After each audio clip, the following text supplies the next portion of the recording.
ఒకసారి ఇలా ట్రై చేయండి, మీకు మాత్రం చాలా నచ్చుతుంది, నేను మాత్రం గ్యారంటీ ఇస్తున్నానండి. ఇంగ్రీడియంట్స్ వచ్చేసి ధనియాలండి, చింతపండు, ఆనియన్ అండి, పచ్చిమిర్చి అండి, అలాగే పసుపు, కారం, ధనియాలు, పంచదార అండి, సాల్ట్ అండి, కరివేపాకు. ఆన్ చేద్దాం. వాటర్లో అన్నీ వేసుకోవచ్చండి. చింతపండు, ఆనియన్స్, కరివేపాకు,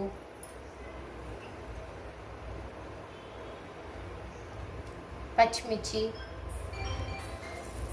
అలాగే ధనియాలు,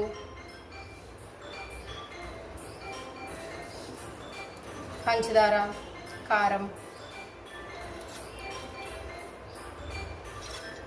అన్నీ వేసుకోవచ్చండి. దీన్ని మనం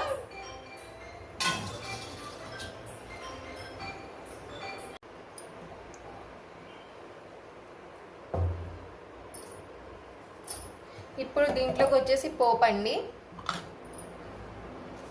కరివేపాకు, ఎండుమిర్చి, ఉల్లిపాయ, కొంచెం జీలకర్ర అండి, చాలు. వేగాలండి, ఈ కలర్లోకి రావాలి, బాగా వేగి. ఇంకొంచెం చూడండి, చారుకి ఎప్పుడు ఇలాగే ఉండాలండి, పచ్చి పచ్చిగా మాత్రం ఉండకూడదు. ఇప్పుడు కట్టేద్దామండి.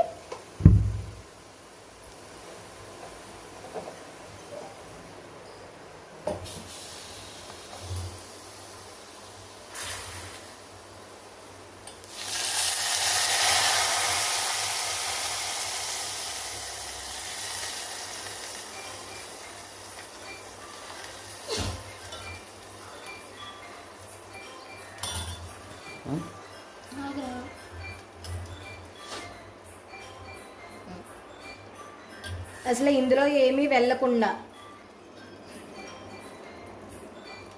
ఇలా వేసుకున్నాం కదండి, ఇందులో అసలు ఏమి వెళ్ళకూడదండి. అప్పుడు ఇది మనకి చారు 3 days అన్నా ఉంటుందండి, అసలు పాడవకుండా. ఈసారి ఒకసారి ట్రై చేయండి.